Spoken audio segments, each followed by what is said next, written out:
Amen? Sa kabila ng mga pagsubok, may kagalakan. Praise God. So, nararanasan po natin yung mga yan, pero may kagalakan tayo. Praise the Lord. Okay po, bago tayo dumako sa salita ng Panginoon, ipanalangin na natin yung mga bata para makapunta na sila sa conference room. Kung meron tayong mga katabing bata, ipag-pray po natin, i-lay hands natin sila.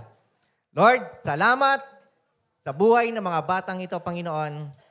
Dalangin po namin, Lord, na yung magandang plano nyo mangyari sa kanila. At sa kapag tuwing pumupunta sila, Lord, sa conference room, marami silang natututunan. Lord, mga salita nyo na dala-dala nila, maging hanggang bahay at sa pamamagitan ng mga batang ito, ang kanyang mga pamilya ay mapapagpala din. Lord, salamat sa mga guro na nagtuturo sa mga batang ito, ginagabayan sila at itinuturo ang inyong mga salita. Lord, dalangin ko po ang pag-iingat, gabay at patnubay nyo sa mga batang ito na minahal nyo. Sinabi nyo sa inyong mga salita, sila'y malapit sa inyong puso. Pinabalik namin sa inyo, Panginoon, ang lahat ng kapurihan at pasasalamat sa pangalan ni Jesus. Amen. Sige po, yung mga bata, pwede na pong pumasok sa conference room. Praise God. And meron po tayong mga kasama na naririto ngayon na ngayon lang naka-attend. Sino po? Si Jonar Tugadi. Yes. Ayan, si Jonar Tugadi and si Job De Leon. Ayan. Sino po si Job De Leon? Okay, si Job. Yan. Welcome. Welcome po sa inyo. Kahit first time po kayo na nakarating dito, yung ma-feel nyo, maramdaman nyo yung presence ng isang pamilya na merong Kristo sa puso. So, we hope and we pray na ang banal na Espiritu ang gumalaw sa buhay natin. Sa tuwing tayo'y uma-attend ng gawain, naniniwala ko na hindi nagkataon ng lahat. Amen po. Hindi nagkataon na tayo ay merong mga pinupuntahang lugar, meron tayong natututunan. Kaya lang, kapag merong mga pagkakamali, kapalpakan, maging babala sa atin, warning o matutunan natin na hindi na maulit sa atin. Yung mga bagay na may mga kapalpakan na nagagawa tayo. Normal po bilang tao na nagkakamali tayo, nagkakasala. Kaya lang, sa tuwing tayo nagkakamali, siguraduhin natin na humingi tayo ng kapatawaran sa Panginoon. Amen. Sige po, antayin po natin. May commotion po doon. Okay, sige, ready na po tayo. Mga kapatid, bago tayo dumako sa salita ng Panginoon, sige po, mag-i-start na po tayo. Bago po tayo dumako sa salita ng Panginoon, nakakapanood na ba kayo ng mga trials? O yung tinatawag na nasa isang korte. Tapos, sa isang korte, merong hukom na nagsasabi, siya ang nagja-judge kung sino ang nagkasala, kung sino ang hindi. Ang kasabihan nga raw, hindi pala kasabihan. Ito talagang nangyayari na parang karamihan ng mga nakakulong, walang sala. Tama, di ba, Sister Tessa? Yun ang sinasabi, di ba? Minsan, alam mo yon, may nangyari sa buhay mo na aping-api ka, pakiramdam mo, parang walang hustisya. May naka-experience po ba sa atin ito? Pakiramdam mo, parang walang hustisya. Parang meron bang Diyos? Lord, ba't pinabayaan nyo naman na ganito nangyayari? Ako nga yung walang pagkakamali, pero ako yung nahuhusgahan. Makatarungan ba ang Panginoon? Yes, makatarungan ang Panginoon. Oy, bakit may mga taong wala namang kasalanan, nakukulong? Nakakalungkot man. Minsan naiisip natin, ba't ganun, Lord? Bakit ang nakakaranas ng pagkalugmok o yung kapighatian ay yung mga tao pang naglilingkod sa inyo? Amen? Yung mga taong ginagawa yung dapat. Nagpapakabuti na. Yung mga nakakulungan na nakalaya, hirap na hirap sila sa totoo lang na magbagong buhay. Nagbagong buhay na sila, kaya nga sila nakalaya. Ang problem, hindi sila tanggap ng lipunan. Nakuha niyo ibig ko sabihin? Yung bang, ang nangyayari sa atin, ginudge na tayo ng mga tao kahit gusto mong magbago. Kapatid, may kanya-kanya tayong kwento ng buhay kung paano ka binago ng Panginoon. Pero ang mundo, hindi ka tanggap na nagbago ka na. Pag-aralan po natin kung ano yung mensahe ng Panginoon sa atin. Paano natin tatanggapin yung mga sitwasyon na nararanasan natin?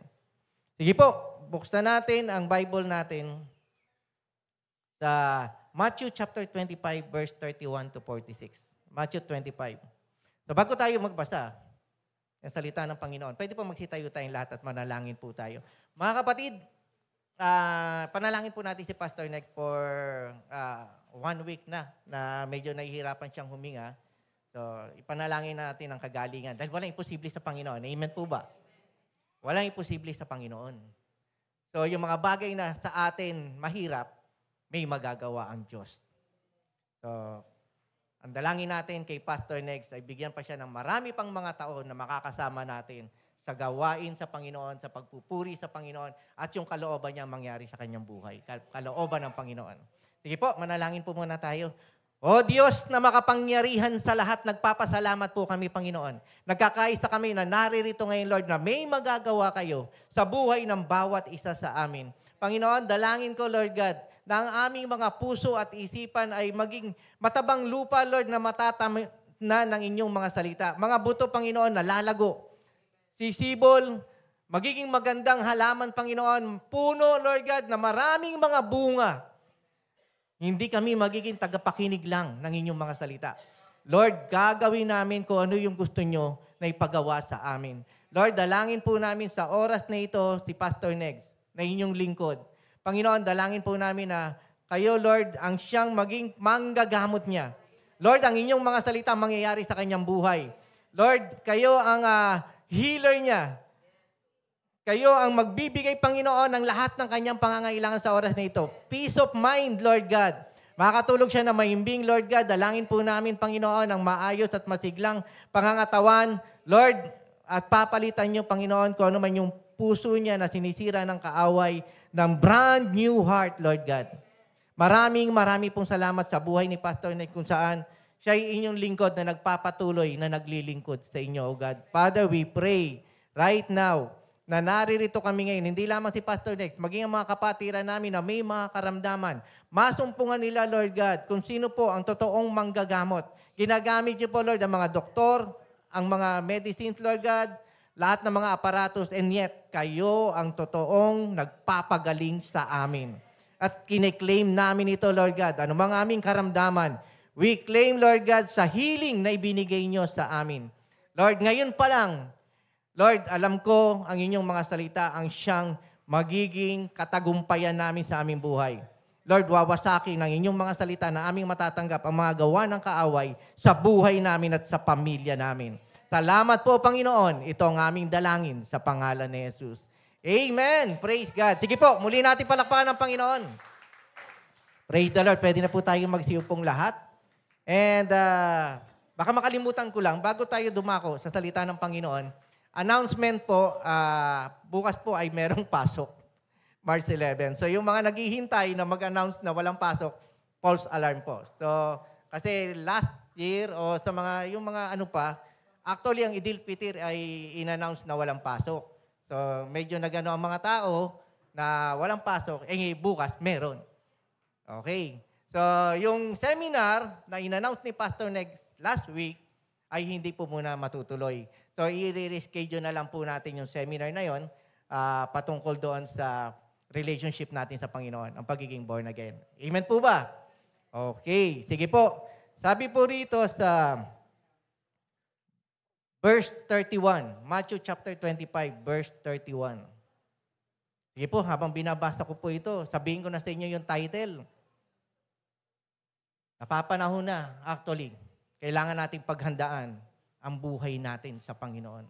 Mga kapatid, sinasabi ko po ito sa inyo sapagkat anytime, hindi man ngayon mangyari, buhay pa tayo, pero anytime, dapat lagi tayong handa. Ang topic po natin is about Judgment Day. Hindi ko po kayo tinatakot, ha? Pero ito yung nakalagay talaga sa salita ng Panginoon. So pag-aaralan po natin, Judgment Day. Yung paghuhukom. Nakalagay po yan sa Bible. So bago hulihin ang ating Panginoong Jesucristo, ay ipinaliwanag niya sa Matthew 24, Mark 13, basahin nyo na lang po sa bahay. Huwag po kayong matakot. Pinaghahandaan po ang ating buhay. Kailangan ikaw ay merong relasyon sa Panginoon. Hindi po importante kung gaano katagal kang nakakilala na sa Panginoon. Pastor, ang tagal ko ng born again. Ang tagal ko ng lingkod. Ang tanong, ngayong araw na ito, si Jesus Christ ba nasa puso mo? Amen. Baka mamaya, iba na ang laman ng puso natin. Nung una, naglilingkod ka sa Lord. Pero habang tumatagal, iba na. Meron ka ng mga priorities. Hindi na si Lord ang priority mo. Amen! So, ito isang babala na sinasabi ng Panginoon, maging handa tayo. Marami tayong maririnig na mga gulo, mga word. Totoo naman, mga kapatid. Na-explain na ni Pastor Neg sa atin, di ba? Isa sa mga prayer list natin na yung mga bansa na nagkakagulo ay may mga naapektuhan na ibang bansa. Nagiging allies na pwedeng magkaroon ng World War III. Nakatakot. China na lang, Pilipinas, di ba? Pero nananalangin tayo ng kapayapaan na maging maayos yung mga usapin. Diyan sa shoal, diyan sa mga pinag-aawayan ng mga isla. Sino ba talaga ang may-ari? Konting spark lang, pwede tayong maapektuhan. Mga kapatid, ang pandemic na nangyari sa buhay natin, 2020, walang nag-expect sa atin yan. Marami nag-aaral, for every 100 years, may nangyayari at maraming namamatay. Black Death, di ba? Yung mga, ano ba yung mga iba pang mga every 100 years, nagkakaroon ng pandemic? Sino nag-expect niyan? 1944, nung mangyari yung gera, ano nangyari po? Nagkaroon ng gulo. Nagkaroon ng affected the Pilipinas. Father ko, na-experience niya yun. Sa Olonga po. Father ko dito, taga Olonga po. Nandito ang base. So dito talaga gigirahin. Nakita ng father ko, bata pa siya, high school pa lang, sa Iba, Zambales, yung mga eroplano na napakarami, ang bababa ng lipad. Tuwan-tuwa sila eh. Akala nila mga Amerikano, yung pala, mga Hapon. Sumunod na araw, nagkaroon na ng gera. Sino nag-i-expect ng mga ganun? Ready ba tayo pagdating sa ganyan? Mga kapatid, ano man ang mangyari? Yung personal mong relasyon sa Panginoon ang pinakamahalaga sa lahat. Yung mga bagay na hindi natin naranasan, pwede mong maranasan. Pero hindi po sinasabi na kapag may gera na, yan na yung end of days. Pasimula pa lamang po yan. Tagtuyot, matitinding lindol, mga nararanasan. False prophets lang, ang dami na eh. Dito sa Pilipinas, masyadong free country po tayo. Ang dami ditong mga relihiyon. Ang dami ditong mga sekta, ang daming mga kung ano-anong mga grupo na pwede kang ilihis ng landas. Kaya nga kung hindi ka nag-aaral ng salita ng Panginoon, baka mapunta ka dun. Magulat ka na lang, yung ginagawa mo, akala mo para sa Panginoon, hindi pala. So maging ready and prepared po tayo. Handa po tayo. Amen po ba? Pasimula pa lamang po yan. Introduction.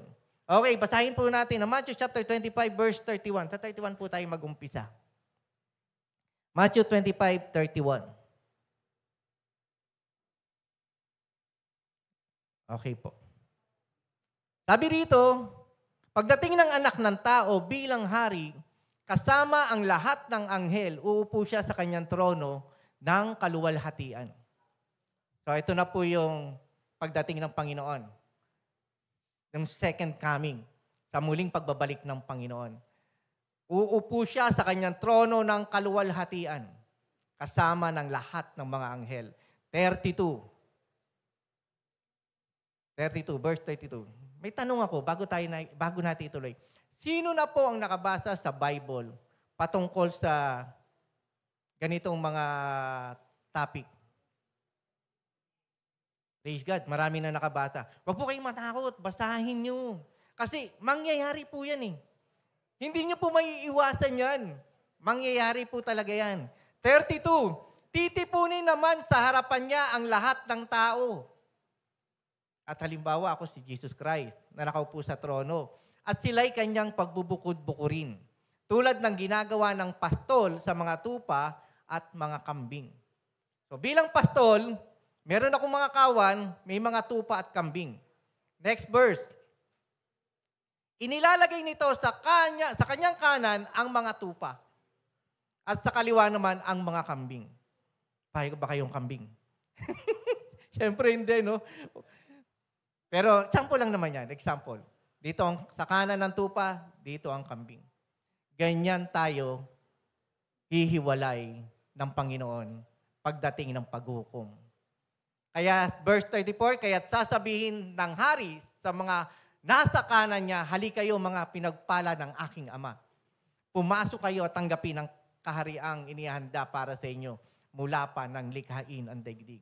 So yung mga mananagumpay, ito yung pangako ng Panginoon. Amen? Ihiwalay niya sa paghuhukom ang mga tupa at ang mga kambing. Tingnan niyo yung mga katabi niyo. Mukha bang kambing yan o tupa? Pastor, hindi. Nakasimangot. Mukhang matching. Di ba? Pag nakasimangot, bawal ang nakasimangot. Itsura ng matching.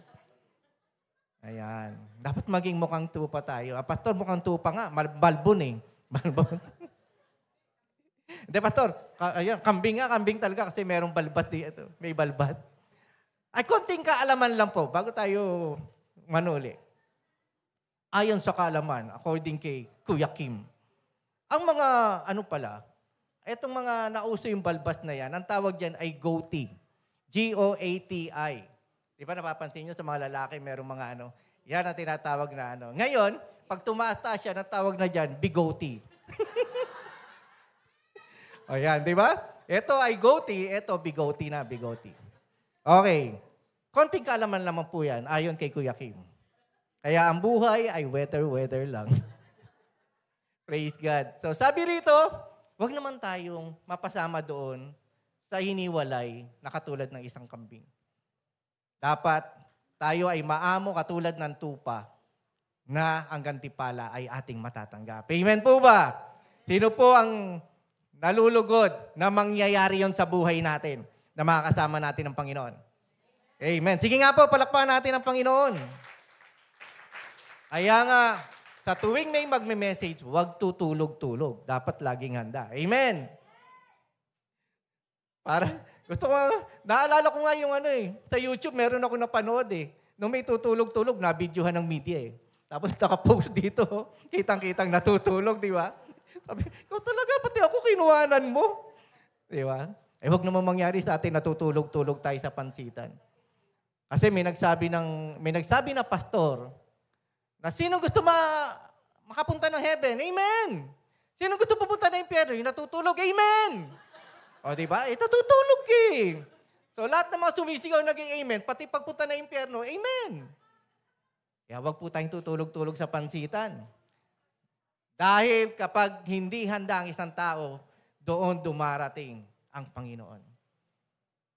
Nakalagay po sa salita ng Panginoon na sa panahon na yon, nagiinuman ang mga tao, nagkakasiyahan, nagkakainan. Ay baka dumating ang Panginoon na hindi ka handa, marami kang galit sa puso, iwan ka. Amen? Buksan po natin ang Bible natin sa Matthew chapter 13, verse 24. Matthew 13, verse 24. Naaalala niyo po yung parable of the weeds? Or ito yung isang parable na kinuwento ni Jesucristo patungkol din sa last days. Kaya kung mapapansin nyo, ang topic naman natin is all about, yung team natin for the whole year is all about advancement of God's kingdom.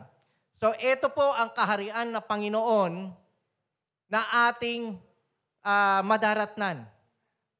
Kaya nga po, ito'y mga paalala sa atin na mangyayari talaga. May katapusan yung mga pinagdaraanan natin. Hindi yan panghabang buhay. Kaya nga habang nalalagpasan mo yan, yung ginagawa mo ay nakasulat sa aklat para sa'yo.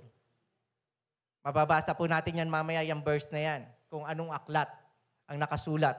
Sabi rito, nagsalaysay muli si Jesus sa kanila ng isang pangtalinhaga. Sinabi niya, ang kaharian ng langit ay katulad ng isang taong nag-aasik ng mabuting binhi sa kanyang bukid. Sino po mahilig magtanim dito?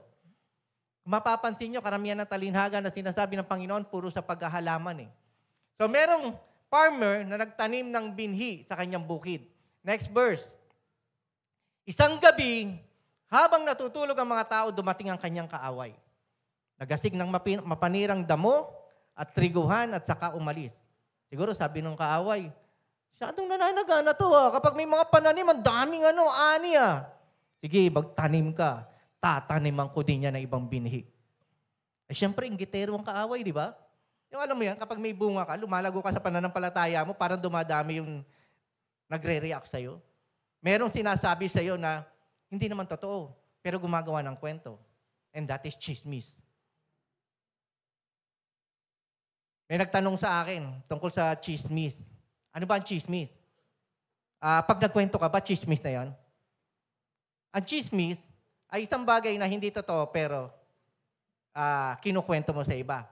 Chismis din, ang isang totoo, pero, totoong kwento pero kinukwento mo, ikinakalat mo pa rin, nasisira yung tao. Kahit pa totoong nangyayari, ba't mo ikukwento? Kinuwentuhan ka ng kaibigan mo Pinagkatiwalaan ka niya. Totoo, pero kinuwento mo sa iba. Anong purpose mo? Anong reason mo? Sirain siya? Wasakin siya? So ano ibig sabihin ng mga kwento tungkol sa chismis? Ang chismis, hindi lamang mali, kundi sinisira mo ang karakter ng isang tao. Ano ang dahilan mo? Inggit? Galit? Sama ng loob sa kanya? Gusto mo ikaw mataas, siya mababa? Lumalago siya sa pananampalataya, binabagsak mo siya? Kaya mag-iingat po tayo. Kukwento ka sa best friend mo rin. Huwag mo ikukwento may sinabi sa akin si sister. Sa'yo ko lang sasabihin. Ay, okay, akong bahala dyan. Kinuwento kay best friend. Huwag mo ikukwento. Kwento to ng best friend ko, ng best friend niya. O di parami na ng parami. Kaya ingat po tayo. Meron tinatawag na sa prayer meeting, pag-pray natin si ganito, yung pala napapagkwentuhan na. Dami nang nalaman. Ingat, ingat mga kapatid. Dahil ang salita dapat nakaka-edify. Naluluwalhati ang Panginoon, nai-encourage mo ang tao, hindi mo nadi-discourage. Kaya yung tao na pinagkatiwalaan ka, pagpasok ng pintuan, sister, napag-pray na kita. Grabe pala yung pinagdaanan mo. Paano mo nalaman? Di ba? Paano mo nalaman? Isa lang ang kinuwentuhan ko. Pero kung nakaka-encourage yan, go. Ako, pag halimbawa, naikwento ko na-encourage ako, di gusto ko. Pero pag na-discourage ako, talaga naman to. Kinuwento pa ako, hindi na dapat. Amen! Kaya ingat po tayo. So ito yung kaaway. Gagawa siya ng paraan na itatanim sa puso mo, hindi tama. Ito ngayon, naririnig natin ang salita ng Panginoon. Magandang butil yan. Magandang binhi yan. Pero ang kaaway, nagpapasok na sa inyo ng hindi magandang binhi. Bakit? Anong reason niya? Verse 26, nang tumubo at nagbunga ang trigo, lumitaw din ang mapanirang damo. Wawa sa akin Wawa sa akin niya yung natutunan mong salita ng Panginoon ngayon. So ikaw, na nakaayos, nakapokus ang relasyon mo sa Panginoon, guguluhin ng kaaway. Sa pamamagitan ng tirahin ng pamilya mo. Sabi nga ng kasama namin sa Parañaque, Pastor, kaya kong labanan yung mga problema ko, wag lang ang pamilya ko, Pastor, mahina ako dyan. Amen! Totoo naman, di ba? Pag naapektuhan ng anak mo, naapektuhan ang asawa mo, naapektuhan ng mga kapatid mo, ang sakit talaga. Basta within the family, ang sakit. Doon tayo mahina Meron kang weakness. At yon ang tinataniman ng kaaway para unti-unting mawasak yung pananampalataya mo sa Diyos. O di ba? Naglilingkod ka kay Lord Pero kapag tinaniman ka ng binhi ng kaaway, yung ang daming bumubulong sa'yo. Meron isang kapatid na nagsabi sa akin, Pastor, totoo yan. Naranasan ko yan. Ang daming bumubulong. Gawin mo to, gawin mo yan, magalit ka, pinakamatindi, magpakamatay ka. Ang daming bulong, pero iisa lang ang bulong na tama, yung sa Panginoon. Sa banal na Espiritu, ano ba ang tama? Ano ang iyong papakinggan? Mawawasa ka dyan. Sisirain ka dyan. Ang ayos ng paglilingkod mo, mamaya, ang dami na namang problema. Kaliwa, kanan, likod, harapan. Lord, durog na ako. Ang hirap maglingkod sa inyo. Ang daming tumitira, ang daming naninira. Hindi lang si Satanas, hindi lang demonyo, mga tao. Buti sana kung unbelievers, born again, Lord. Buti sana kung born again, Lord, lingkod nyo eh. Alam mo yun? Ang hirap, di ba? Amen. Kasi nga, yung mapanirang damo, pag yan tumubo, sisirain yung magandang halaman. Sa bahay, si Noemi, nagtatanim yan. Ako medyo nahihirapan na ako dahil ang daming damong tumutubo din eh. Pasimentohan na lang natin to, pwede ba? Tapos yung gilid, nandun na yung halaman mo. At ako mainit pag sinementohan mo yan, sabi ni Noemi. Oo nga, pero naiinit na rin ako dahil ang dami kong bunot na damo. Ang hirap. Ano bang ginawa dito ng may-ari, ng farmer? Verse 27. Kaya't pumunta ang mga utusan sa may-ari ng bukid at nagtanong, hindi po ba mabuting binhi lamang ang iniasik nyo sa inyong bukid? Bakit po may damo ngayon? Hindi po ba nakinig ako ng salita ng Panginoon yung pag-uwi mo ng bahay? Bakit meron na akong problema? Sinasalubong kagad ako ng asawa ko, iba na kagad ang nangyayari. Na-experience niyo na yun? Blessed na blessed ka ngayon, may natanggap ka ng blessings, tapos biglang mamaya may problema ka. Alam niyo po kami ni Noemi, kapag may natatanggap na blessings, lalo na malalaki, sabi ko sa kanya, maging ready tayo. At alam ko, ang kaaway, nandiyan na naman para tayo tirahin. Totoo naman. Yung masayang-masaya ka, biglang pag may problema ka na namang daratnan. Kasi nga, gustong alisin ng kaaway, yung magandang ginawa ng Panginoon sa atin. Ang gusto niya mapalitan ng puro mali, negative, negative, negative. Kaya nga, laging binabanggit yung salitang, count your blessings. Name them one by one. Bakit nga? Para maalala mo na napakaganda ng ginawa ng Panginoon sa iyo kaysa dun sa ginagawa ng kaaway sa buhay mo. Amen! Maranasan mo, malaman mo, blessed na blessed lang po yan si Sister Tessa, kaya ganyan. Amen? Blessed na blessed tayo. Kaya lang, yung kaaway, pahihinain ka talaga eh. Gagawa at gagawa ng paraan. Kaya nga, masaya ka ngayon, lugmok ka mamaya. Nagagala ka ngayon, iiyak ka na naman mamaya. Kasi yan ang gusto ng kaaway. Next, ang sabi rito, di ba, Panginoon, di ba, nagtanim ka maganda, bakit may mga tumubong damo? Verse 28, sabi rito, sumagot siya, isang kaaway ang may kagagawan nito. Kung merong nagagalit sa inyo, huwag kayong magalit sa tao. Maaaring nagagamit siya para galitin ka, sirain ka, wasakin ka, pero ito'y gawa ng kaaway. Amen. Magalit kayo sa kasalanan, pero huwag kayong magagalit sa tao. Kasi minsan tayo, nangyayari sa atin, galit tayo sa tao. Hindi natin tinitingnan kung ano yung root cause. Ano ba nangyari? Ano bang pinagmulan? Bakit ganun? Hindi tao sa tao labanan. Huwag. Nakakalungkot, ikaw Kristiyano ka, nagpagamit ka sa kaaway, nasiraan mo yung tao. Amen! Kaya mag-iingat ka. Di ibig sabihin, born again ka, hindi ka nakakagawa ng pananakit sa kapwa mo. Isipin nyo na bawat salitang lumalabas sa bibig nyo, nag-glorify ba Panginoon? Na-encourage mo ba tao? Nadi-discourage mo ba siya? Meron na kayong nakitang kausap na, diretso ako prank ako magsalita, pasensya ka na ganito ako eh. Masaya siya kanina eh. Pero nagkahiwalay kayo, ang lungkot na niya eh. Alam mo yung nakaka-encourage, hindi siya uuwing malungkot. Kahit nasaktan siya, kinorek siya, masaya siya. Kasi may pagmamahal. Amen! I-encourage mo ang tao. Hindi siya madi-discourage. Tayo lang eh. Paano tayo magdisiplina sa mga anak natin?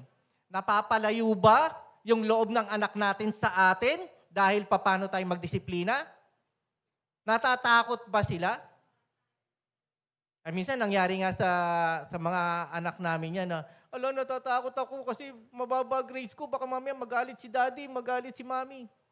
Sabi ko, nung malaman ko yun, nalungkot ako. Dahil sabi ko, alam nyo, hindi ako after sa grades nyo eh. After ako dun sa ginagawa nyo kung nagpapabuti ba kayo dun sa pag-aaral nyo. Kung nagpapabaya kayo, syempre, ganyan talaga magiging ano. Pero kung binibigay nyo yung best nyo at yan din yung grades nyo, okay lang. Kasi nakita ko binigay nyo yung best nyo. Huwag kayong matakot. Huwag kayong matakot humarap sa failure. Kasi sa failure na yan, diyan ka titibay, diyan ka lalago, diyan ka magtatagumpay. Ngayon, kung may failure ka sa buhay, sinasabi mo nang wala ka ng pag-asa, ganito na ako, ganyan na ako, ganyan ka na talaga.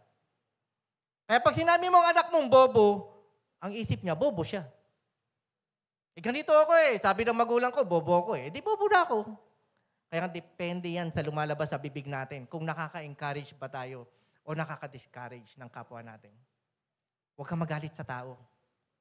Magalit ka sa gawa ng kaaway. Ipanalangin mo yung tao. Lord, I pray na ma-realize niya, malaman niya kung anong ginagawa niya, kung anong sinasabi niya. Nakakabuti ba ito? Nakakalugod ba ito? Naluluwalhati ba natin ang Panginoon? Amen. So sabi rito, sumagot siya isang kaaway may kagagawa nito. Tinanong siya ng mga utusan, bubunutin po ba namin ang mga damo? Kasi ako, pag nagbubunot ng damo nga sa amin, iniingatan ko kasi baka mamaya masama yung ibang magagandang halaman ni Noemi. Hindi na magalit sa akin yung damo. Si Noemi na magalit sa akin. Bakit mo sinama yan? Di ba? So mag-iingat ka. So anong ginawa sa verse 29? Wag! Baka mabunot pati ang mga trigo, sagot niya. Wag niyong bubunutin. Anong ginawa niya? Verse 30. Hayaan na lamang yung lumago, kapwa ang damo at ang trigo hanggang sa anihan. So hinayaan niya. Kahit nahihirapan yung halaman. Nahihirapan talaga yung halaman Remember, yung parable of the sower? Sino na nakabasa ng parable of the sower? Yung pangatlong seed na natanim sa tinikan, hindi siya makalago-lago.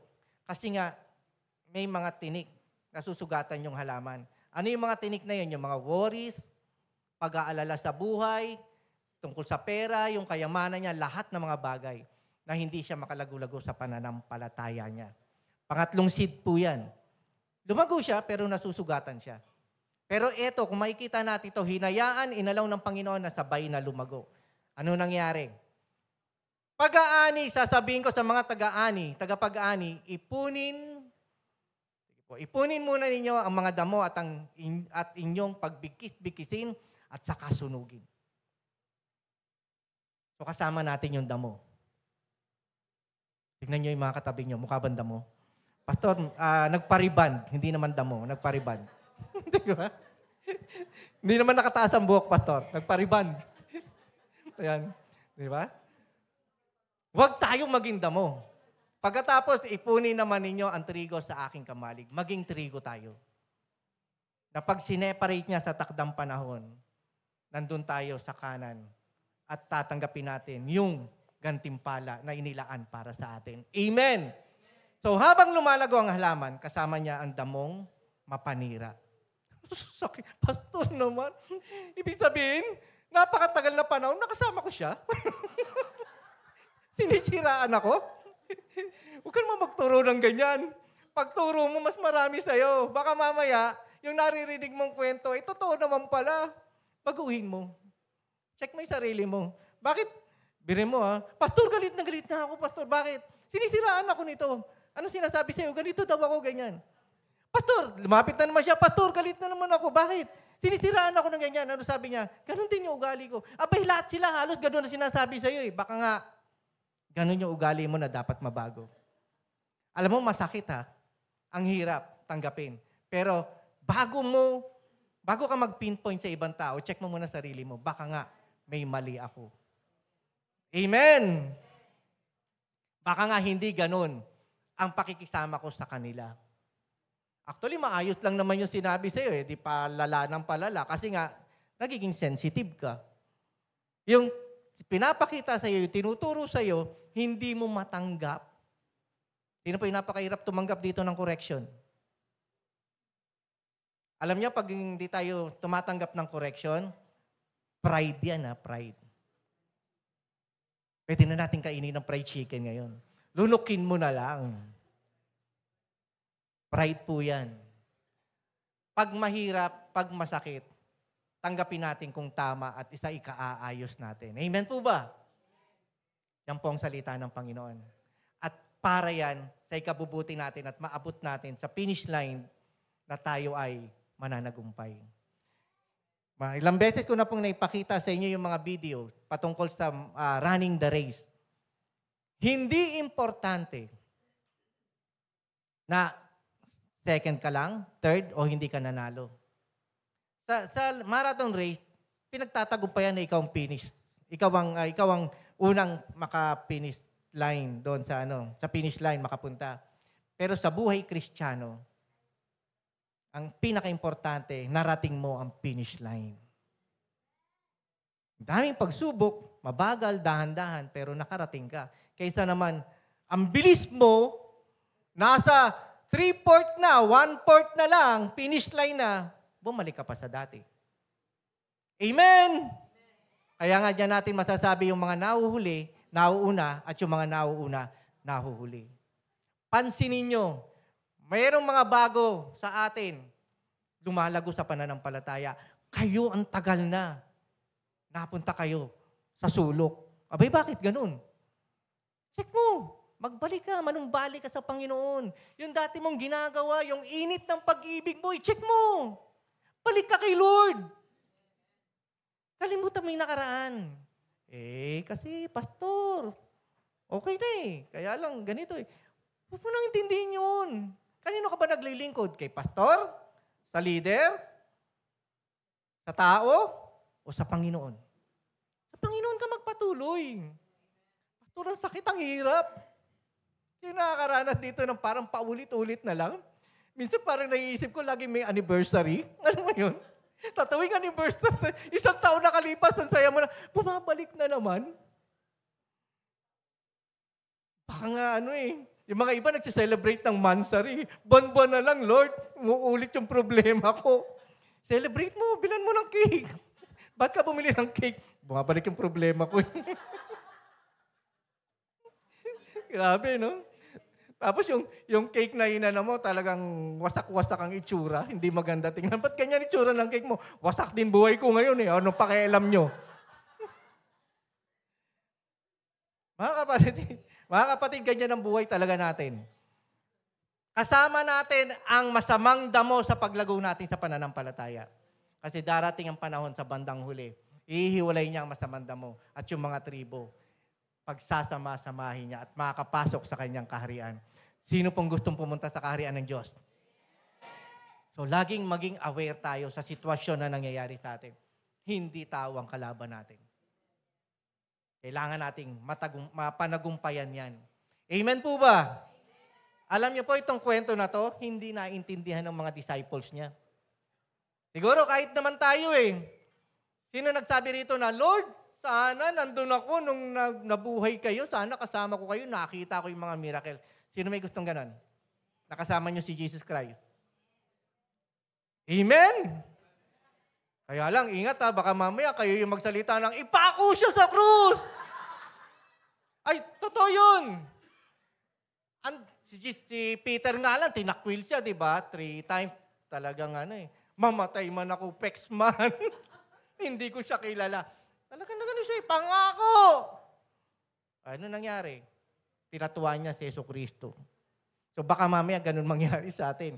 Kasi yung palaspas na nangyari, yung triumphal entry, nagano sila ng, Hallelujah! Blessed is He who comes in the name of the Lord.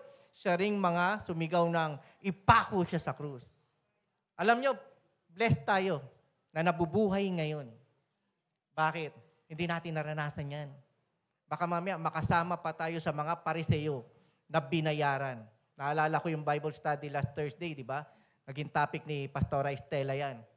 Na sinulsulan nila yung mga tao para sigawan. Na siya ang mamatay, ipako sa krus. Hindi nyo maaalala yung ginawa ni Jesus. Nakita nyo, pinakain kayo. Nagtataka talaga ako sa mga disciples. naranasan nila yung 5,000 na pinakain ng Panginoon. Amen. Ilang araw lang eh. 4,000 naman yung pinakain. Saan tayo kukuha ng pagkain? Tama! Ako nagulat din ako eh. Ha? Naranasan ng mga disciples na meron pa silang mga kaing-kaing na naipon, napakain yung maraming tao. Lord, hindi natin pauuwiin to. Wala tayong pera pambili ng pagkain. Kaya nga sinabi yan ni Jesus Christ sa mga disciples niya, hindi niyo pa ba alam na napakain yung 5,000, 4,000 hanggang ngayon, wala pa kayong pananampalataya. Mga kapatid, ganyan din yung problema natin. Paulit-ulit lang.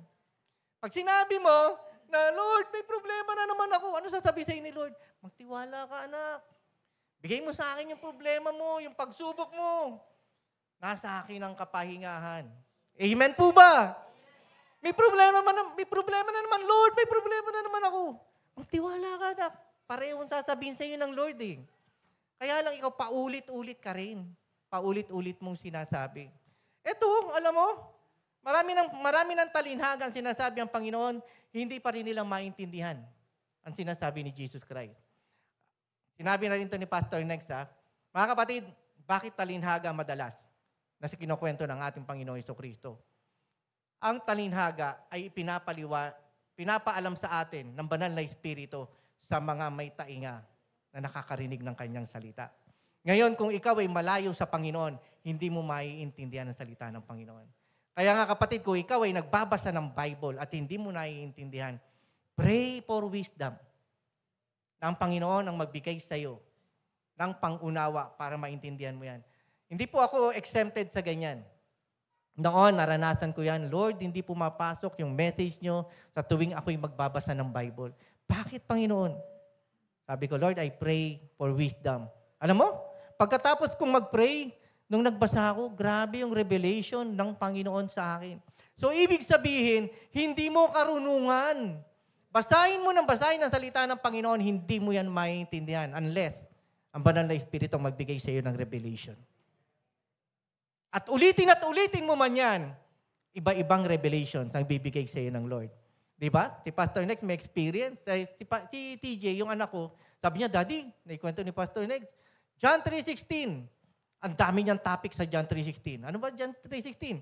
For God so loved the world that He gave His only begotten Son, that whosoever believeth in Him shall not perish but have eternal life. Isang verse lang, ang daming topic. Salvation, God's love, marami pa. Ang daming topic. Sabi, ang daming topic kay Pastor Next, sabi ni TJ. Ako naman, nagano din ako kung ano topic ko dun. Ang dami rin, pero mas marami kay Pastor Next. Ano mo ibig ko sabihin? Marami kang may bibigay eh. Bakit? Kasi ang revelation galing sa Panginoon. Kaya mga kapatid, yung sinasabi namin, kaming mga pastor sa inyo, pinapakain namin kayo ng salita ng Diyos, minsan paulit-ulit, pero yung approach iba-iba. Nakuha niyo ibig ko sabihin? Magbigay ka ng God's love, ang daming pagmamahal dyan. Pagmamahal sa kaaway. Diba? Pagmamahal sa tunay na kaibigan, marami kang masasabi. Pero pag hindi mo naintindihan ang salita ng Panginoon, check mo sarili mo. Baka mamaya, ang relasyon mo sa Diyos medyo gumigiwang-giwang. Basahin po natin sa Matthew chapter 13. Sa baba lang po, 36, verse 36. Paki-akyat po, sige. 36. Nagtanong kasi ang mga disciples, anong paliwanag nitong na to? Kinukwento ko sa inyo, naiintindihan na natin, di ba? Yan ang wisdom. Pinapaliwanag na kagad. Ito, 36. So, pagkatapos, iniwan ni Jesus sa mga tao at pumasok siya sa bahay. Lumapit ang kanyang mga alagad at sinabi sa kanya, paliwanag nga po niyo sa amin ang talinhaga tungkol sa mapanirang damong tumubo sa bukid. Hindi nila maintindihan, no? Ano ba yung mga masamang damo na yon? 37, sumagot si Jesus. Ang nag-aasik na mabuting binhi ay ang anak ng tao, walang iba kundi ang ating Panginoong Jesucristo. Ang bukid ay ang daigdig. Itong mundo na ating kinatasadlakan. Ang mabuting binhi ay ang mga taong kabilang sa karian. Sino ang mabuting binhi dito? Hindi sigurado no? Amen. Parang goat. Amen. Huwag tayo maging goat, ha? Sheep. Parang pareho din yata yung ano ng goat sa sheep, eh, no? Ganun ba yun? So, ang mapanirang damo naman ay ang mga kabilang sa masama. So, diniretso siya ng Panginoon, sila ng Panginoon Jesucristo. Ang kaaway, ang nagasik ng damo at walang iba kundi ang dyablo. Amen. So, dyablo ang naghahasik ng mga masasamang bagay para mag-isip ka ng hindi maganda, magtanim ka sa puso mo ng hindi tama. Ang panahon ng pag-aani ay ang katapusan ng daigdig. End times. So, pag nagkaroon na ng harvest time, sabi rito, ang mga tagapag-aani naman ay ang mga anghel. Next, kung paanong ang mga damo ay tinitipon at sinusunog, ganun din ang mangyayari sa katapusan ng daigdig. Next, ipag-uutos ng anak ng tao sa kanyang mga anghel na tipunin mula sa kanyang kaharian ang lahat na nagiging sanhi ng pagkakasala at ang lahat ng gumagawa ng masama. At ihahagis nila ang mga ito sa lumalagablab na pugon. At doon ay mananangis sila at magngangalit ang kanilang mga ngipin. Impyerno. Kapatid, sabi nila, nung naborn again ako, pag ako nag-share ng Word of God, tanggapin mo ang Panginoong Jesucristo. Kasi pag hindi mo tinanggap ang Panginoon, mapupunta ka ng impyerno. Ha? Mapupunta ako ng impyerno? Siyempre, hindi nila alam yun eh. Hanggang sa nung lumalago ako sa pananampalataya sa Diyos, doon ko na-realize na pag nag-a-approach ka, hindi biglaan. Ipadamo mo sa kanya ang pagmamahal ng Panginoon and then marirealize niya, matututunan niya kung ano yung mga bagay na ikapapahamak niya. Amen! Hindi po ako kagad nakalaya sa idolatry. Nung nabasa ko sa Bible yan, umiyak ako sa Panginoon, Lord, meron akong image dito sa kwarto. Totoo bang hindi na dapat yan sambahin? Umiiyak ako noon. Kasi, na-experience ko, sumulat pa ako sa kanya. Dear, makapasa po ako sa aking mga grades kasi ang hirap-hirap ng subject ko. Nilagay ko doon sa ilalim. Answered prayer ako eh. Pag uwi ko ng bahay, grades ko, pasado lahat. Adi, samba ako sa kanya. Tapos biglang na-born again ako. Hindi po ako kagad naka-realize na hindi na dapat yan gawin. Ang Panginoon na nagturo sa akin. Father, I pray right now. Ituro niyo po sa akin, padaman niyo sa akin kung sino ang Diyos na buhay na dapat kong sambahin. Pagising ko kinabukasan, hindi na po ako sumasamba sa mga images. Ang Diyos ang aking pinaglingkuran. Amen. Ang Panginoon ang magtuturo sa atin kung ano ang tama. Hindi natin huhusgahan ng mga tao na bakit ganyan pa ginagawa mo. No. Dati tayong ganyan. Iniligtas lang tayo ng Panginoon. Pinalaya ka niya sa mga masasamang ginagawa natin dati. At ngayon, nasa harapan ka na ng Panginoon, nagpapatuloy na lumalago sa pananampalataya. Amen! Palapakan po natin ang Panginoon. So, ang sabi rito, verse 43, ngunit, ang mga gumagawa ng matuwid ay magliliwanag na parang araw sa kaharian ng Ama. Makinig ang may pandinig. Nakabukas po ba ang ating mga tenga? Pinapakinggan po ba natin ang sinasabi ng Panginoon sa atin? Sabi po rito sa Mark chapter 9 verse 42. Mark chapter 9 verse 42.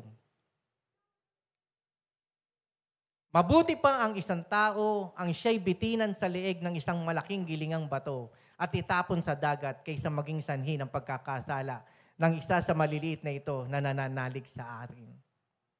Mga kapatid, kung babasahin natin yung mga ibang verses dyan, mabuti pang matanggal yung kamay natin kaysa mapunta sa ang buong katawan natin sa impyerno. Pero hindi po ito literal, napuputulin ko yung kamay ko kasi nagkasala, nagnakaw. Hindi po. Kung ano man yung mga ginagawa po natin pagkakamali, alisin na po natin sa buhay natin yan. Hindi makakabuti yan. Hindi yan pwede sa kaharian ng Diyos. Alam niyo po ba pag nag-aalay dati yung mga Israelites, kapag bulag ang tupa, kapag pilay, hindi po yan katanggap-tanggap. Blameless, spotless na nag-aalay ka sa Panginoon. Tayo. Baka mamaya, merong karumihan pa dyan. humingi na tayo ng tawad sa Panginoon. Kailangan malaya tayo, malinis tayo, nahaharap sa Panginoon. Amen po ba? Ituloy po natin yung verse na binabasa natin, yung passage natin ngayon, sa Matthew 25, verse 35 to 40. Mga kapatid, ang prayer natin, lahat tayo ligtas. Sana all ligtas. Di ba? Minsan pag nakapanood ka ng YouTube, no? Sana all ligtas. Ang prayer natin, lahat tayo maligtas. Walang maiiwan. Kaya huwag kang masaya, huwag kang maligaya, huwag kang natutuwa. Pag merong mga kapatiran ka, ayun, naninira sa akin, salamat naman, wala na siya rito. Huwag kang matuwa. Nakakalungkot po na merong kaluluwa na napupunta ng impyerno. Alam mo yun? Alam mong tama yung ginagawa mo, pero hindi ka pala ligtas. Kakatok-katok ka sa pintuan ng langit, hindi ka papasukin. Yung pala naman, hindi ka karapat-dapat sa kanyang kaharian. Sa ano po? Yung Matthew 25, verse 35 na po tayo. Kasi wala pong Matthew chapter 35. Sabi po rito, sapagkat ako'y inyong pinakain, nung ako'y nagugutom, ako'y inyong pinainom, nung ako'y nauuhaw, ako'y isang dayuhan at inyong pinatuloy. Ako'y walang maisuot at inyong dinamitan. Nagkasakit at inyong dinalaw. Nabilanggo at inyong pinuntahan. So, sabi rito, next verse, sasagot ang mga matuwid. Panginoon, kailan po namin kayo nakitang nagutom at aming pinakain o nauhaw at aming pinainom? Kailan po kayo naging dayuhan at aming pinatuloy o kaya'y walang maisuot at aming dinamitan? At kailan po namin kayo nakitang nagkasakit o nabilanggo at kayo'y aming dinalaw? Verse 40, sasabihin ng hari, tandaan ninyo, nang gawin ninyo ito sa isa sa mga alagad ko, siya man ang pinakahamak, ako ang inyong tinulungan. Kapatid, kung mababasa niyo po ito, etong mga verses na ito, lahat ng mga ginagawa natin, nakikita ng Panginoon. Yung iba dyan, yung ibang tao, galit na, ay, huwag kang magbigay dyan. Kasi sindikato yan. Diba? Totoo naman na mayroong mga maging wise tayo sa kung ano yung sinasabi ng Panginoon. Pero kung magko-comment pa ng hindi maganda, ay, ano yan, mga adik yan, mga ganyan. Hindi ka na nga tumulong kung ano pang mga sinabi mo. Tapos pupunta ka sa restaurant na mamahalin. Ang tip mo, ang laki-laki. Di ba? Pero yung makatulong ka ng konti sa kapwa mo, hindi mo maibigay. Nangihinayang ka na tumulong. Sinasabihan ka ng Panginoon eh. Sino na naka-experience po dito na hinihipo ka ng Lord? Anak, i-bless mo yung tao. Lord, mas mayaman pa siya sa akin. Lord, hindi naman siya naghihirap. Lord, nangangailangan ako. Pag sinabi ng Panginoon, gawin mo yan, kapatid. Kasi hindi mo kilala ang Diyos. Hindi mo kayang i-outgive ang Panginoon. The more na ikaw ay nagbibigay, the more na pagpapalain ka ng Diyos. Ang tumulong sa kapwa, para ka nagpapautang sa Panginoon. Lahat ng ginawa natin nakasulat sa aklat mo. May kanya-kanya tayong aklat. At ipagsusulit natin lahat ang mga ginawa natin sa lupa. Kapatid, kung halimbawang hindi ka magbibigay, huwag ka na mag-comment ng kung ano-ano. Kasi i-judge tayo ng Panginoon sa lahat ng mga lumalabas sa bibig natin. Hindi na nga tayo nakatulong, may comment ka pa, huwag naman. Mas mabuting manahimik ka na lang. And then bahala na ang Lord na kung ano yung sabihin niya. Kung tama naman yung nasa isip mo, kasi yun ang sinasabi sa iyo ng Panginoon, kaya nga meron tayong discernment eh. Dinidiscern natin yung spirit kung tama ba yan o mali. Pero yung magko-comment ka pa, wag na, hindi na, ay tama na. Alam mo, inaabot na, inagaw mo pa, wag na. Wag ka na tumulong. Di ba? Wag naman. Kasi ang pagtulong, nakikita ng Panginoon yan. Tumulong ka, yung kanang kamay mo tumulong, wag mo na sabihin sa kaliwa. Ano ibig sabihin nun? Wag mo na ipaalam. Kasi alam na ng Panginoon yan. Wag mo ipagmalaki. Laki ng tithes ko ha. Hoy, alam mo, dami kong blessing. Ang laki ng binigay kong tithes. Siguro makakaluwag-luwag na ang church. Di ba? Yaman mo lang. Kasi nakikita ng Lord ang laman ng puso mo. Nakikita ng Diyos ang pinaggagawa natin. So doon tayo huhusgahan sa tamang panahon. Amen po ba? So sabi rito, huwag kang maging bida-bida. Alam mo yun? Ito na naman si pastor, ito na naman si brother, si sister, bida-bida na naman yan, di ba? Ewan ko minsan may nagko-comment daw na, may nag-comment nag-post sa Facebook Di ko maintindihan kung nangiinggit to. Gandang sarap-sarap ng kinakain. Tuwi na lang may kinakain, pinopost. Pinipersonal pa yung message sa akin para ipakita di ba? Parang ganun Ang ganda ng buhay, ang ganda ng... Nasa sa puso naman ng tao yan. Alam ni Lord kung ano yung laman ng puso mo. Bakit ka nagpo-post ng ganyan? Basta kung nakakalugod sa Panginoon, go. Kung na-encourage sa mga tao, go. Kung ikaw naman na maiinggitin, wag mo nang tingnan. Di ba? Maiinggit ka lang Ay, ibang tao nga, pag tingnan yung Facebook niya, titingnan ko nga kung sino yung mga nag-like, nag-heart. Hindi siya nag-heart. Naiinggit tong tao na to, hindi nag-heart. Di ba? May mga taong hindi mahihilig mag-ganun Si Mama Omi nga, sinasabihan ako, kung nag-post ako, hindi mo man lang hinart. Ikaw pa naman ang ine-expect ko mag-heart. Grabe.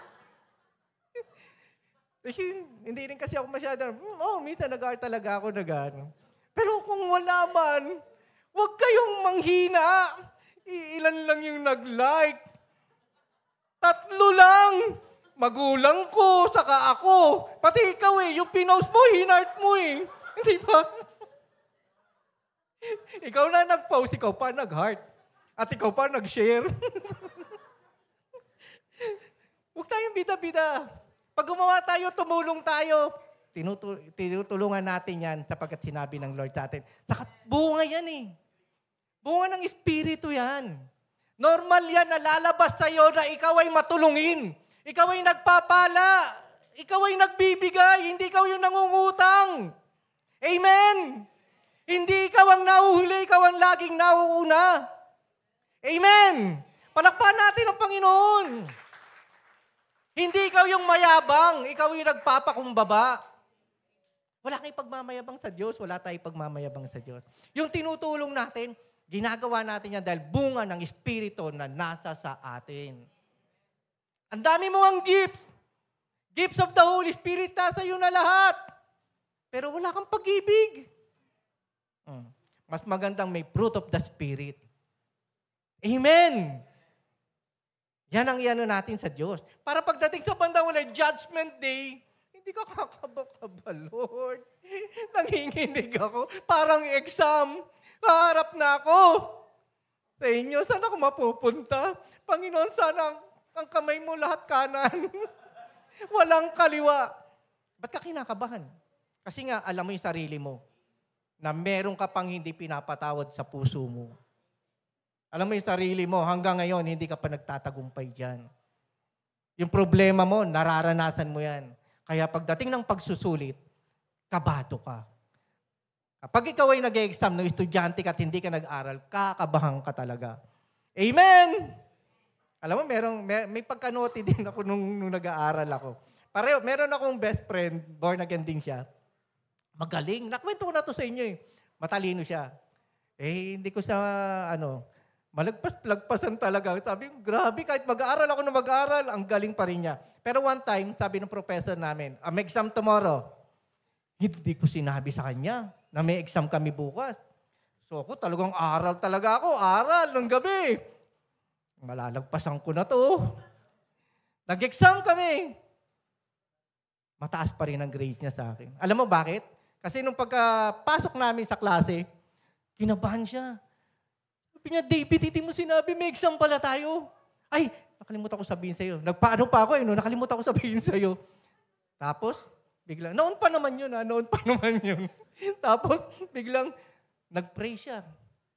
Lord, hindi ko alam, may exam kami. Father, I pray, Lord God, nabigyan niyo ako ng wisdom. Pagkatapos na exam, mas mataas siya sa akin. Anong moral lesson? Anong aral at pwede natin may Pag hindi ka nagtiwala sa Panginoon, kahit gaano ka kagaling, mababa ka pa rin sa Kanya. Kaya humingi ako talaga ng tawad. Sabi ko, Lord, grabe. Ayoko na. Hindi ko na talaga siya kaya. Magaling talaga siya. Pero hindi naman ako magaling Pag-aaral lang. Nung hindi nga ako born again, puro average lang grades ko eh. Pero pinagmamalaki ko to. Nung na-born again ako, nagtaasan ng mga grades ko. Bakit? Kasi gusto kong sabihin na anak ako ng Diyos.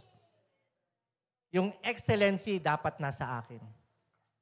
So nag-aaral akong mabuti. So pagbutihin nyo kasi bakit? Para makita ng mga tao sa inyo na kayo ang anak ng Diyos. Hindi dahil sa matalino kayo, hindi dahil sa magaling kayo, dahil ang Panginoon ang nagtuturo sa inyo. Amen! Palakpakan natin ang Panginoon. Kaya, sabi mo sa katabi mo, huwag kang bida-bida. Tama na yan, B! Sabi mo, ako lang to. Tuloy natin. Next verse. Next verse. 41. Malapit na rin po tayong matapos. Sasabihin naman niya sa mga nasa kaliwa, lumayo kayo sa harapan ko. Isinumpa kayo sa apoy na di namamatay, na inianda para sa dyablo at sa kanyang mga kampon. Sapagkat hindi nyo ako pinakain nung ako'y nagugutom, hindi nyo ako pinainom nung ako'y nauuhaw, hindi nyo ako pinatuloy nung ako'y isang dayuhan, hindi nyo ako dinamitan nung ako'y walang maisuot, hindi nyo ako dinalaw nung ako'y may sakit, at nung ako'y nasa bilangguan. At sasagot din sila, Panginoon, kailan po namin kayo nakitang nagutom, nauhaw, walang matuluyan, walang maisuot, may sakit, o nasa bilangguan, na hindi namin kayo tinulungan? At sasabihin sa kanila ng hari, tandaan ninyo, ng pagkaitan ninyo ng tulong ang isa sa pinakahamak sa mga ito, ako ang inyong pinagkaitan. Next, last verse na yata ito. Itataboy ang mga ito sa kaparusahang walang hanggan, ngunit ang mga matuwid ay magkakaroon ng buhay na walang hanggan. Kapatid, ito na, alala ko to Nung kami ay nagpupunta sa iba't ibang lugar, nagmi-minister kami. Sa bilangguan, nagmi-minister kami. Nakarating na po ako ng bilangguan. Hindi po ako yung nakulong, pero dinalaw po namin yung mga nasa bilangguan. Meron kaming ministry na nag-encourage kami. Naalala ko, Pastor Alale, di ba? Nung kay Onad, doon sa kulungan, na nag-minister sila doon, nung dinalaw nila. Pero, hindi lamang si Onad, maraming mga nasa kulungan doon tumanggap sa Panginoon. Naaalala ko, nag-minister kami sa may mga karamdaman. Pumupunta kami sa hospital, sa mga bahay-bahay. Concern ba tayo sa kapatiran? Naalala ko po na ang heart ng isang pastor ay heart sa kanyang mga tupa. Kung walang concern ang pastor sa tupa, tatakbuhan niya yan kapag may problema. Amen. Kung walang concern ang pastor sa mga kapatiran, pababayaan niya yan. Pero kung ang puso ng pastor ay nasa kapatiran, sensitive yan sa salita ng Panginoon. Nag-encourage, nagpapatatag sa pananampalataya. Dahil hindi pastor, hindi leaders, hindi sino man sa atin ang pwedeng maitaas dito sa JCM. Hindi ko sinasabing ang JCM lang ang makakapagligtas sa inyo. Ang Panginoon, Jesucristo, ang magliligtas sa atin. Whether saang ministry ka pa, saang church ka pa nang galing, kung ginagawa mo yung sinasabi ng Panginoon at tama ang iyong mga natutunan, ikaw ay maliligtas. Baka magulat ka, merong iba-ibang mga tao na naroroon na hindi mo inaasahan na maliligtas, nandun sila.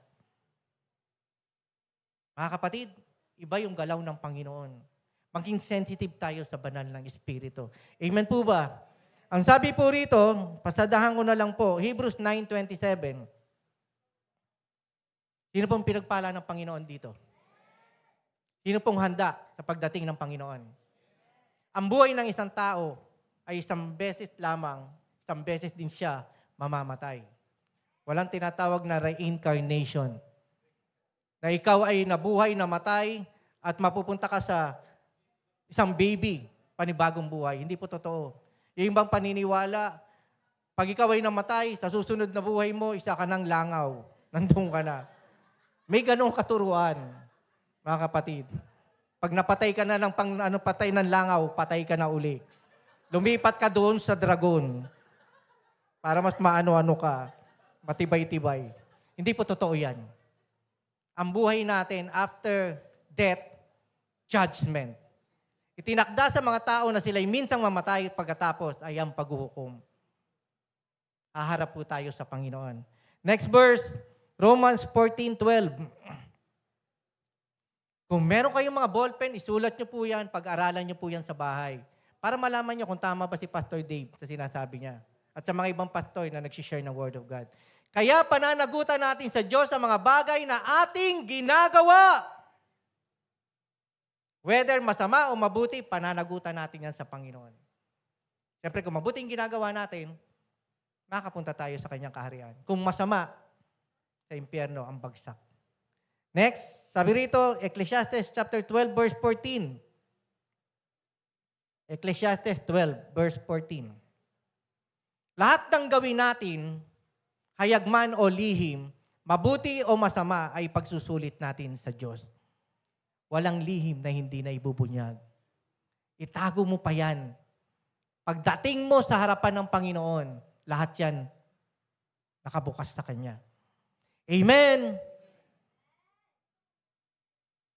Marami sa atin dito, ikaw lang nakakaalam ng ginawa mo, hindi alam ng katabi mo o ng kapatiran mo. Nung bata ka, mga pinagdaanan mo, pero alam ng Lord ang pinagdaanan mo. Hindi mo yan maililihim. Kung mali yung ginagawa natin, humingi tayo ng tawad sa Panginoon. Kung tama ang ginagawa natin, magpatuloy tayo sa Diyos. Sabi po rito, 2 Corinthians 5:10. Kaya hindi po tayo maliligtas eh. Hindi mo pwedeng sisihin ng Panginoon pagdating sa paghukom. Lord, mali ka ng judgment. Hindi mo pwedeng sabihin yan. Lord, hindi ko ginagawa yan. Malalaman mo at ipapaalam sa iyo ng Panginoon. Kaya wala ka ililihim sa Kanya eh. Sabi rito, sapagkat lahat tayo ihaharap sa hukuman ni Kristo at tatanggap ng nararapat ayon sa ating mga gawang mabuti o masama nang tayo'y nabubuhay pa sa daigdig ng tao na ito. Haharap tayo sa Panginoon. Next, Revelation chapter 20, verse 11 to 15. Ito po yung last verses na babasahin ko po sa inyo. Revelation 20, 11 to 15. Pagkatapos nito'y nakita ko isang malaking tronong puti at ang nakaupo doon. Naglaho ang lupa't langit sa kanyang harapan at hindi na nakita pang muli.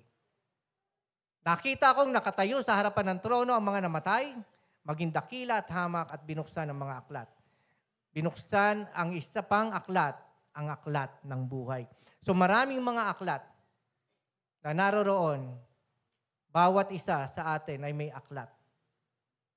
Nandun lahat nakasulat kung ano yung mga ginawa mo at magsusulit tayo sa harapan ng Panginoon. At merong isang malaking aklat ng buhay. Hinatulan ng mga patay ayon sa kanilang ginawa batay sa nakasulat sa mga aklat. Simula pa ng unang panahon hanggang sa ngayon, yung mga namatay na nabuhay na kasama ng Panginoon. At sa ngayon na mga mamamatay, na kapag tayo ay kasama niya, tayo ay maliligtas. Hindi man natin abutan, kapatid, ang pagdating ng Panginoon. Ang mahalaga, alam mo na ikaw ay ligtas na makakarating sa kaharian ng Panginoon. At ang sabi rito, inuluwa ng dagat ang mga patay na naroroon, inuluwa din ang kamatayan at ang daigdig ng mga patay, ang mga nakalagak sa kanila. Hinatulan ang lahat ayon sa kanilang mga ginawa. Kaya lahat ng mga tao na hindi sumunod sa kalooban ng Panginoon ay mapapahamak at mapupunta sa impyerno. At ang mga ligtas, na katulad ng mga tupa, ay makakamta ng kaharian ng Panginoon. Pagkatapos ay itinapon din sa lawa ng apoy ang kamatayan at ang daigdig ng mga patay. Ito na po si Satanas. Akala lang natin, yung mga napapanood natin sa TV, na may mga demonyo na ang hari doon si Satanas. Tapos pinapahirapan yung mga masasamang tao. Alam niyo po ba na si Satanas at ang mga kampo niya kasama nasa impyerno. Gusto lang niyang kasama niya ang mga tao. Ayaw niya na maligtas ang mga tao. Kung siya ay mapapahamak, magsasama siya. Sabi mo sa katabi mo, tumingin ka, huwag kang sasama. Kung mamaya sumama ka, makita ko ang hawak mo, kamay ni Satanas, ha? Yung pala, buntot ni Satanas yung hawak mo, ha? Totoo yun, mga kapatid. Magpatuloy tayo sa relasyon natin sa Panginoon. Ang lawa ng apoy ay ang pangalawang kamatayan. Kung merong life after death, meron ding kabuhay na walang, may buhay na walang hanggan, meron ding kamatayan na walang katapusan. Nasusunog ka, inuuod ka, pero nandun yung sakit na nararamdaman mo, hindi mawala-wala. And last verse, itinapon sa lawa ang apoy ang sino mang hindi nakasulat sa ang pangalan sa aklat ng buhay. I pray, we pray, kami po, na mga pastors, lahat ng mga mensahe na binabahagi namin sa inyo, hindi masayang. Buhay lagi yan sa puso natin at nakasulat ang pangalan natin sa aklat ng buhay. Amen? Sino pong gusto ng pangalan natin nakasulat sa aklat ng buhay? Praise God. Pwede pong magsitayo tayong lahat. Praise God. Sige po, mananalangin po tayo. Kung sino man po sa atin ngayon na hindi pa sigurado kung saan siya pupunta, kapagkat natatakot siya, hindi pa siya ready, o kilala mo ang Panginoon pero parang ang gulo-gulo ng buhay mo, hanggang ngayon hindi mo alam. Pag ikaw ay kinuha ng Panginoon, kung ikaw ba'y maliligtas o hindi. Kapatid, baka ito yung right time na magbalik loob ka sa Panginoon. Lumapit ka uli sa Kanya. Hindi sinasabi sa Bible na isang beses mo lang tatanggapin ng Panginoon. Hindi sinasabing maraming beses mo tatanggapin ng Panginoon. Ang importante si Kristo nasa puso natin. At kung sino man sa atin na naririto po ngayon, na wala pang personal na relasyon sa Panginoon, ang pagiging born again ay hindi isang relihiyon. Ang pagiging born again ay isang relasyon sa Panginoon. Kung dati wala kang relasyon sa Diyos, ito na po yung panahon na kilalanin natin si Jesucristo bilang Panginoon at tagapagligtas ng ating buhay. So kung tayo po yun, humingi tayo ng tawad sa Panginoon at tanggapin natin siya, papasukin natin sa puso natin ang Panginoong Jesucristo. Pwede pong itaas natin ang ating mga kamay. Tanda ng pagsuko natin sa Panginoon. Mananalangin po ako, sumunod po kayo sa aking panalangin. Panginoon, marami pong salamat. Sa oras na ito, narinig ko ang inyong mga salita. Salita ng buhay na ang katotohanan ay sa inyo lamang masusumpungan.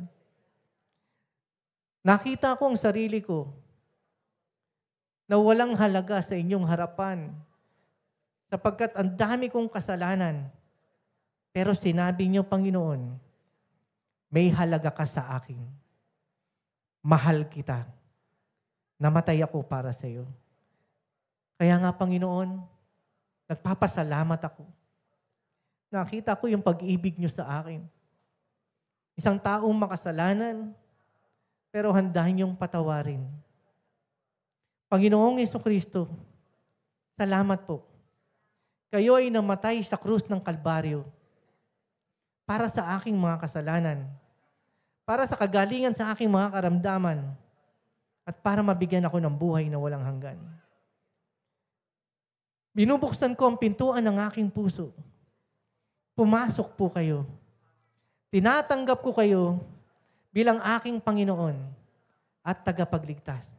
Simula sa araw na ito, kayo na ang aking magiging Panginoon ng aking buhay at aking tagapagligtas sa lahat ng oras. Salamat po. Ito po ang aking dalangin sa pangalan ni Jesus. Amen. Ako na lamang po mananalangin. O Diyos, salamat po Panginoon sa inyong mga anak na naririto ngayon na lumapit sa inyong harapan. Humingi ng tawad at nagpakumbaba. Panginoon, dalangin ko Lord God, kung meron pang sumisiksik sa puso at isipan namin na mga masasamang damo na gawa ng kaaway, Lord, sinasawata namin ito sa pangalan ni Jesus. Winawasak namin, Panginoon, ang mga gawa ng kaaway sa aming buhay. Makalaya kami, Panginoon, sa galit at sama ng loob na nasa puso namin. Kung hindi pa kami nagpapatawad, Lord, pinapatawad na namin ang mga taong nakasakit sa amin. Panginoon, nakikita niyo, Lord, ang bawat isa kung may problema at pagsubok na pinagdaraanan sa pamilya. Father, right now, I pray, Panginoon, sa pagkakaisa sa pamilya. Lord, masumpungan nila ang pag-ibig. Maranasan nila, Lord, na kayo, Panginoon, ang nagbubuo muli sa bawat pamilya na sinisira ng kaaway. Panginoon, kung sino man ang mga nangangailangan sa oras na ito, Lord God, hindi sila dapat mabahala, hindi sila dapat mangamba, magtiwala sila sa inyo na siyang nagpo-provide ng lahat ng aming pangangailangan. Ang lahat ay nasa sa inyo, Lord God. Hindi namin ito kayang ma-outgive. Kayo ang Diyos na nagbibigay ng lahat ng pangangailangan ng inyong mga anak. Wala kami dapat ikatakot, wala kami dapat ipangamba. Lord, ang mga taong pumunta rito na nanlulupaypay ng hihina, lalabas sila ng may katagumpayan. We declare victory right now. Maranasan ng inyong mga anak, Panginoon, ang katagumpayan. Masumpungan nila, Lord God, na sa panahon na sila'y pinanghihina at ginagawa ng kaaway ng hindi maganda, sila ay nakakasumpong ng kalakasan mula sa inyo, Panginoon. Babangon at babangon kami. Pagpapatuloy, Lord God, hanggang maabot namin ang dulo, Lord God, ng katapusan na kapag kinuha nyo kami ay maliligtas. Kami ay nakasulat sa aklat ng buhay. Ito ang aming declaration, Panginoon. Salamat sa pag-ibig nyo. Salamat na naranasan namin ang ginagawa nyo sa buhay namin. Lord, niluluwalhati namin kayo. Tinataas namin ang inyong pangalan. Dinadakila namin kayo, Lord God. Ito ang aming dalangin sa pangalan ni Jesus. Sa pangalan ni Jesus na makapangyarihan sa lahat. Ang lahat ay magsabi ng Amen. Hallelujah.